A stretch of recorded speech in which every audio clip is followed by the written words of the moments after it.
آج کتنے لوگ مجھ سے رابطہ کرتے ہیں, یار کوئی کام میں ہاتھ ڈالو کام ہی نہیں ہو رہا, غربت, مہنگائی, بزنس ہی نہیں چل رہا. میں تو فون سنتا نہیں نا, اب کبھی کبھار فون سنتا ہوں. آج میں نے 4 فون سنے, ٹوٹل کتنے سنے؟ 4. ڈرائیو کر رہا تھا گاڑی, فون آیا, میں نے کہا چلو سن لو بیچارہ کیا کہہ رہے ہیں. کوئی ایک صاحب نے کہا, فون آیا, صاحب نے کہا حضرت کوئی بھی کام کرتا ہوں ہوتا ہی نہیں ہے, کاروبار کے لیے دکان کھولی نہیں چلی, کچھ اور بزنس شروع کیا نہیں چلا, یہ کام کیا نہیں چلا, بندش لگتی ہے. میں نے کہا بندش کچھ بھی نہیں ہے. میں نے کہا ایک بزنس کر لو بہترین ہے. وہ میرا بیچارہ خوش ہو گیا. آج ہی کی بات ہے. میں نے کہا جس نے آپ کو کہا نا کہ بندش ہے اس کا بزنس دبا کے چل رہا ہے, تو آپ سارے بزنس بند کر کے لوگوں کو یہ بتانا شروع کر دو کہ تم پر بندش ہے. نہیں آ رہی بات؟ یعنی آپ کی طرح اور بھی تو پریشان ہوں گے نا, جو اس سوچ میں ڈوبے ہوئے ہوں گے کہ یار ہمارا کام بھی نہیں چلتا. تو ایک دکان کھول کے اس میں یہ کرو کہ یہاں جن چڑیل بھوت بھگانے کا کام کیا جاتا ہے مناسب ریٹ پر. سمجھ رہے ہو کہ نہیں سمجھ رہے؟ جتنا تگڑا جن ہوگا ریٹ اس کے اسی حساب سے, جتنی پاورفل بندش ہوگی تو اس کو کھلوانے کے لیے اس کے ریٹ اسی حساب سے. تو میں نے کہا یہ والا بزنس چلے گا آپ کا. تو میں نے کہا جس نے آپ کو کہا نا کہ بندش ہے اس کا بھی کوئی بزنس نہیں چل رہا تھا, اس لیے اس نے آپ جیسے لوگوں کو بندش کے نام پہ لوٹنا شروع کر دی. تو جب میں نے جس اسٹائل سے کہا نا وہ ایک دم کہکا لگا کے ہنسا. میں نے کہا جس نے آپ کو کہا نا بندش ہے یہی والا بزنس کر لو, اس کا چل رہا ہے کہ نہیں چل رہا؟ آدھا تو آپ سے چل رہا ہوگا. تو ایک دم ہاں ایک دم زور سے ہنسا ہو. میں نے کہا چلو بیچارہ اتنی ٹینشنوں میں تھوڑی سی تو ہنسی آئی نا اس کو. میں نے کہا بندے فندش نہیں ہے بھائی, کچھ کام کرو کام. میں نے کہا ایک تو اپنا عیب تلاش کرو, یا تو ایسی پروڈکٹ بیچ رہے ہوگے جس کی پبلک کو ضرورت ہوگی نہیں, یا ایسی پروڈکٹ بیچ رہے ہوگے جو ضرورت تو ہے لیکن 100 آدمی پہلے سے وہ بیچ رہے ہیں, یا آپ نے دکان کہیں گلی کے نکڑ میں اندر کہیں, نکڑ میں تو نہیں اندر کہیں جا کے کھولی ہوگی, سامنے گندا نالا ہوگا, دوسرے والے کی دکان فرنٹ پہ ہوگی. یا یہ سارے کام ہوں گے کسٹمر سے تمیز سے بات نہیں کر رہے ہوگے, اس کو دلچسپی نہیں دے رہے ہوگے, یا یہ بھی کر رہے ہوگے دکان کا جو لک ہے وہ اچھا نہیں ہوگا. پنجاب میں ایک حکیم تھے, بڑے ہی خاندانی حکیم, اللہ نے بڑی ان کو صلاحیت دی. میں 20 سال پہلے ان سے ملا, جیسے تھے نا 20 سال کے بعد بھی ویسے کے ویسے, جو چورن جہاں رکھا ہوا تھا وہیں کا وہیں رکھا ہوا ہے. حالانکہ ماہر بہت ہیں, نام نہیں بتاؤں گا کیونکہ میں کسی حکیموں کی دکانیں چلوانے کے لیے نہیں بیٹھا ہوا. لوگ پھر پوچھتے ہیں حضرت ہمیں اس حکیم کا نام بتا دیں. بہترین حکیم, مگر جو دکان 20 سال پہلے میں نے دیکھی تھی وہی 20 سال کے بعد بھی. تو میں نے ان کو, میں وہ ایک ایسی کھچڑی سی دکان نہیں ہوتی, کھچاڑا بالکل, جیسے انسان کا دل چاہے کہ حکیم صاحب کو کچھ صدقے کے پیسے دے دو, حقیقت ہے. اور میں نے بھی کچھ صدقہ کیا ان کے اوپر, صحیح ان کی حالت دیکھ کے. بڑے زبردست ماہر حکیم, بہت تجربہ, لیکن دکان کی حالت ایسی بنائی ہوئی کہ اس میں بالکل کوئی نہ بیٹھنے کے, پیشنٹ کے لیے کوئی کرسی ڈھنگ کی رکھی ہوئی ہے, آدمی پیشنٹ بیٹھتے ہوئے ڈرتا ہے کہ لڑک نہ جاؤں میں, خود بھی یہی حالت. پھر کوئی پیشنٹ آ کے بیٹھا ہے تو ایسے مل رہے ہیں جیسے اس سے پرانے بچھڑے ہوئے یار ہوتے ہیں. پیشنٹ کو لگتا ہے کہ ان کے پاس فالتو ٹائم بہت ہے. ان سب چیزوں کا مریضوں پہ اثر پڑتا ہے, اور مریضوں کو لگتا ہے یہ بیچارہ فارغ ترین آدمی ہے. تو مجھے خود کہہ رہے یار میرے ساتھ کہ اتنے کروڑ پتی بن گیا, میں وہیں کبھی. میں نے کہا یہ تو ایسا دکان کا ایسی حالت ہے کہ چندہ دینے کا دل چاہتا ہے. تو یہ سب چیزیں اثر کرتی ہیں نا. تو دکان آپ نے ایسی بنائی ہوئی ہے, اس میں لوگ کہتے ہیں یار یہ پتہ نہیں کیا ہے. اور جو 2 نمبر حکیم ہم نے بہت سے دیکھے ہیں, جو 2 نمبر ہیں, آتا کچھ بھی نہیں ہے, دکان کا اسٹائل ایسا ہے اور اپنے بیٹھنے کا اسٹائل ایسے نور لگا کے نا کریموں کا, ایسے منہ پہ ایسے نہا دھو کے, اور ایئر کنڈیشن روم, اور ایسی میز کرسی اور کاؤنٹر پہ بندے بٹھائے ہوئے 5-6 ادھار لے کے نا کہ یار جب چل پڑے گی تو تم اپنے گھر چلے آنا, ٹھیک ہے نا.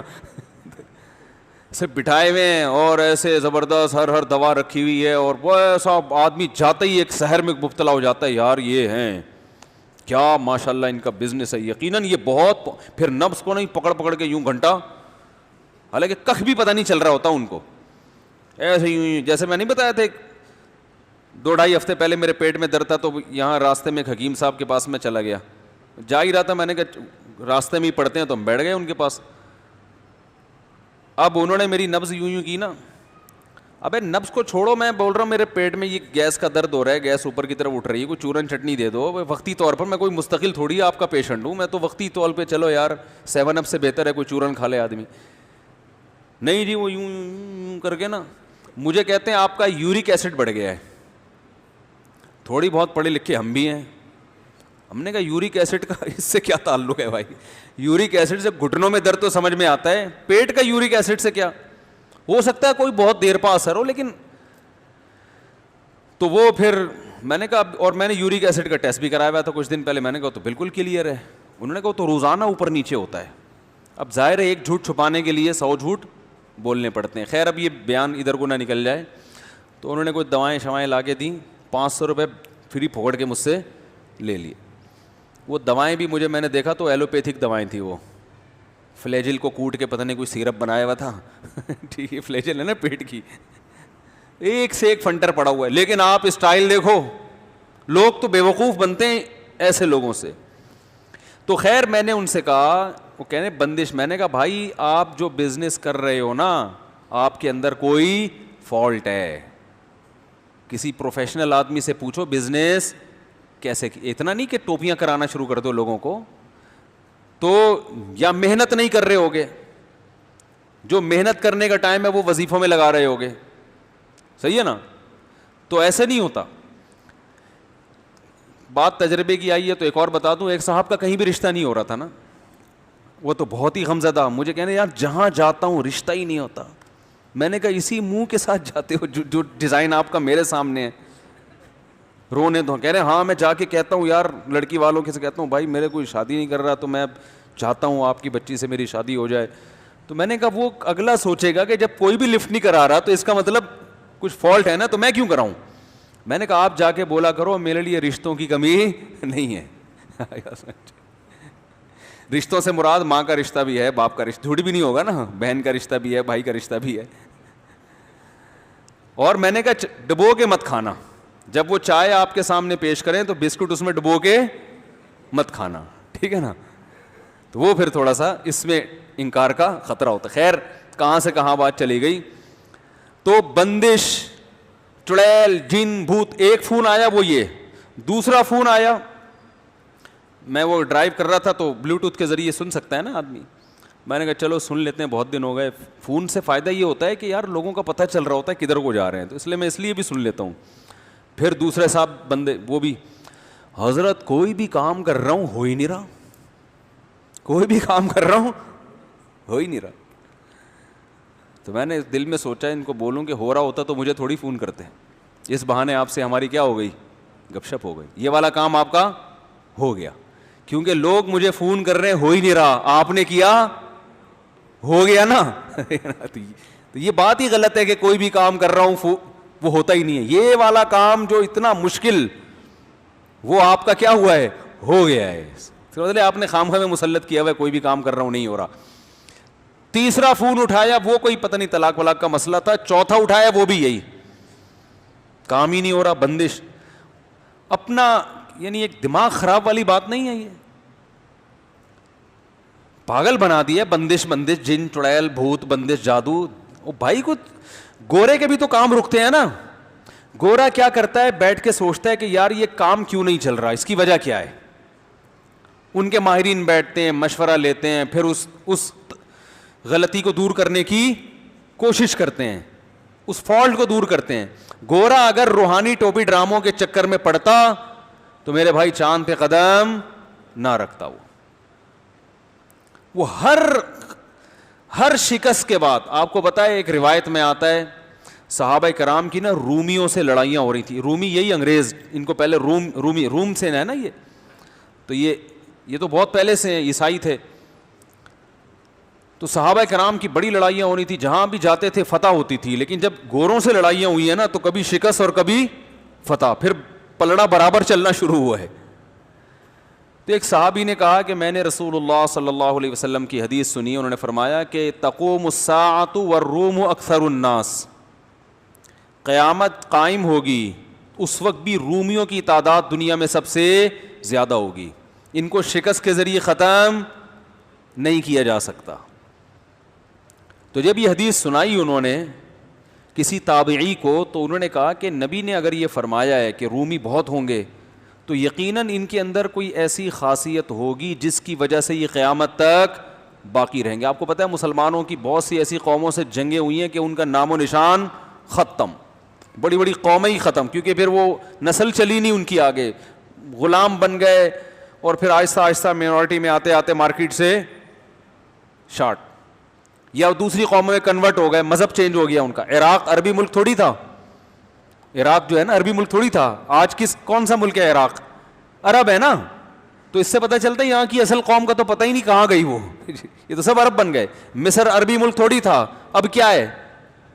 عرب کنٹری ہے. الجزائر, مصر, سوڈان, یہ کوئی بھی ان میں سے عرب کنٹری نہیں تھا, یہ تو سارے عرب بن گئے جب اسلام آیا یہاں پہ. پوری قوم ہی ختم, مار مار کے کسی کو ختم نہیں کیا, یعنی ان کا کلچر ہی بالکل ختم ہو گیا. تو لیکن آپ صلی اللہ علیہ وسلم کی روایت انہوں نے پیش کی کہ رومی کیا ہیں؟ سب سے زیادہ. تو وہ تابعی کہتے ہیں کہ میں نے تجسس کیا کہ اگر نبی نے ان کے بارے میں کہا, یہ اس روایت کی مجھے سند کی زیادہ اچھی تحقیق نہیں ہے, میں نے بہت بڑے عالم سے سنی ہے یہ روایت, لیکن اس سے جو مضمون ثابت ہو رہا ہے نا وہ بہرحال درست ہے. تو وہ کہتے ہیں کہ میں نے ان کے اندر گھس کے تحقیق کی کہ ان کے اندر کون سی ایسی خوبی ہے جس کی وجہ سے ان کو ملیامیٹ کرنا ممکن نہیں ہے. یہ رہیں گے, کبھی ان کا پلڑا غالب تو کبھی ہمارا پلڑا غالب, ایسے شکست نہیں ہوگی جیسے دوسری قوموں کو ہوئی ہے. کون سی ایسی کوالٹی ہے ان میں؟ تو انہوں نے جب جاسوس بن کے گئے نا, سروے کیا, تو انہوں نے کہا کہ ان کے اندر خوبی یہ ہے کہ جس غلطی کی وجہ سے ان کو شکست ہو جائے, دوبارہ اس وقت تک جنگ نہیں کرتے جب تک اس غلطی کی تلافی نہ کر لیں. یعنی ایک غلطی کو دوسری مرتبہ, بولو نا بھائی, نہیں دہراتے. بات آ رہی ہے سمجھ میں؟ وہ دیکھتے ہیں یہ فالٹ یہ کہاں سے پیدا ہوا ہے, یہ ہوا کیوں ہے, اس غلطی کو دوبارہ نہیں دہرائیں گے.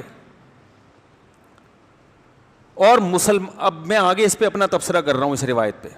مسلمان کے تنزل کا نتیجہ یہ ہے کہ ایک غلطی کروڑ, 100 کا لفظ ہلکا ہے, کروڑوں مرتبہ کرے گا, اس غلطی کی تلافی کی کوشش نہیں کرے گا. استخاروں میں نکالے گا اپنے ٹائم کو, وظیفوں میں نکالے گا, روحانی ٹوپی ڈراموں میں برباد کرے گا. ایسے ایسے لوگوں کے حالات سامنے آ رہے ہیں. او بھائی تم سے ایک غلطی ہوئی ہے تو سیکھو تو صحیح کچھ اس سے کہ اب یہ نہیں کرنی. میں کورونا کے موضوع کو ختم کر چکا ہوں, لیکن ایک مثال کے لیے, جس گھر میں کورونا سے موت ہوئی ہے نا, وہ کمبخت بھی احتیاط نہیں کر رہے. مر گئے, ان کا باپ مر گیا, ماں مر گئی, بھائی مر گیا, بہن مر گئی, مگر کہہ رہے یہودی سازش ہے. یار تمہاری قسمت میں خدا کی قسم ترقی نہیں لکھی. تم یہ فضول باتیں کرتے کرتے ہی دنیا سے مر جاؤ گے.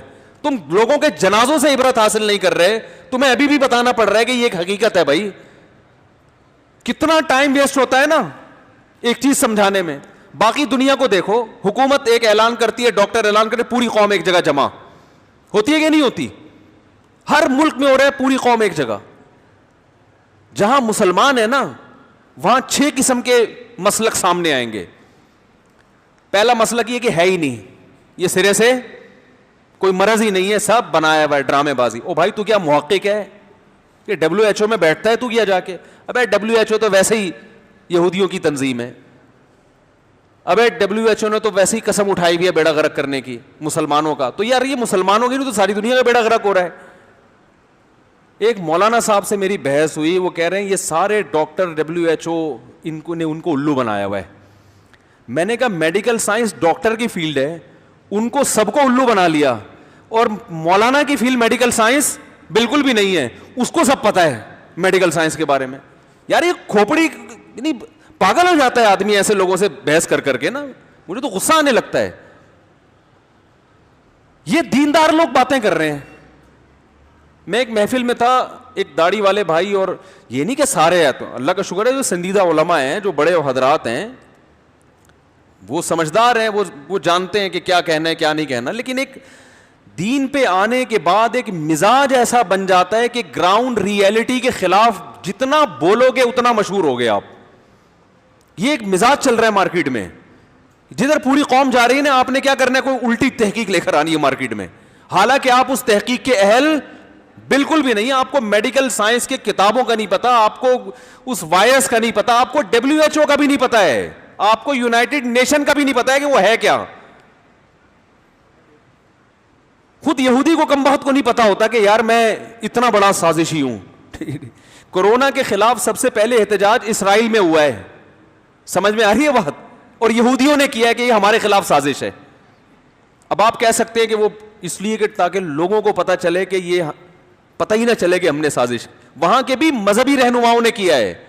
تو خیر یہ میرا ٹاپک نہیں ہے, کورونا بہت ہو گیا, جس نے عمل کرنا ہے احتیاط کرے, نہیں کرنا بھاڑ میں جائے, اس کی مرضی ہے. میں صرف سمجھانے کے لیے, اور باقی چیزوں میں صحت کے حوالے سے دیکھ لیں, احتیاط کے حوالے سے دیکھ لیں. کسی مسجد میں امام کے قتل ہونے کا خطرہ ہو, مشہور ہو, وہ اگر احتیاط کی بات کر لینا بھری محفل میں, فوراً توکل کی باتیں ہیں کہ موت تو جس دن آنی ہے آئے گی. کہتے ہیں کہ نہیں کہتے, موت تو بھائی ایک دن آنی ہے, ان احتیاطوں سے کچھ بھی نہیں ہوتا. کمبخت اپنی دکان پہ کیوں تالے ڈالتے ہو؟ یہ باتیں ہوتی ہیں کہ نہیں ہوتی ہیں؟ گورا احتیاط کرتا ہے. آپ کو پتا ہے جب امریکہ کا صدر پاکستان آ رہا تھا, 5 منٹ کے لیے آیا تھا صدر مشرف سے ملنے کے لیے. اس نے کہا تھا پاکستان میں سیکیورٹی پر, مجھے آپ کی سیکیورٹی پر اعتماد نہیں ہے, ایئرپورٹ کی لائٹیں بند ہوں گی, 5 منٹ سے زیادہ ٹھہروں گا. اس وقت حالات بہت ٹف چل رہے تھے, تو وہ پوری احتیاط کرتے ہیں. امریکہ میں اگر یہ اسمبلی جو ابھی موجود ہے کسی دھماکے سے اڑ گئی, آلٹرنیٹ اسمبلی ان کے پاس پہلے سے موجود ہے. نہیں آ رہی بات, کیونکہ وہ کہہ رہے ہیں اس بات کا امکان ہے کہ اسمبلی میں کوئی دھماکہ اور پوری کابینہ اڑ جائے. اگرچہ بہت سخت سیکیورٹی ہے, لیکن کہہ رہے ہیں اس سیکیورٹی کو توڑنا بھی, ورلڈ ٹریڈ سینٹر گر گیا نا, وہ کہہ رہے ہیں اس کا ممکن ہے. تو اگر ایسا ہوا تو ملک تو حکومت سے کیا ہو جائے گا, کوئی کابینہ نہیں ہوگی, ملک میں تو بدحالی ہو جائے گی. تو اس کا انہوں نے اتنے ذہین ہے, اس کا پہلے سے انتظام کیا ہوا ہے کہ بالفرض ایسا ہوا ہے کہ ان کو پتا ہے کہ 100 سال میں بھی ایسا نہیں ہوگا, لیکن اگر ہو گیا تو کیا ہوگا.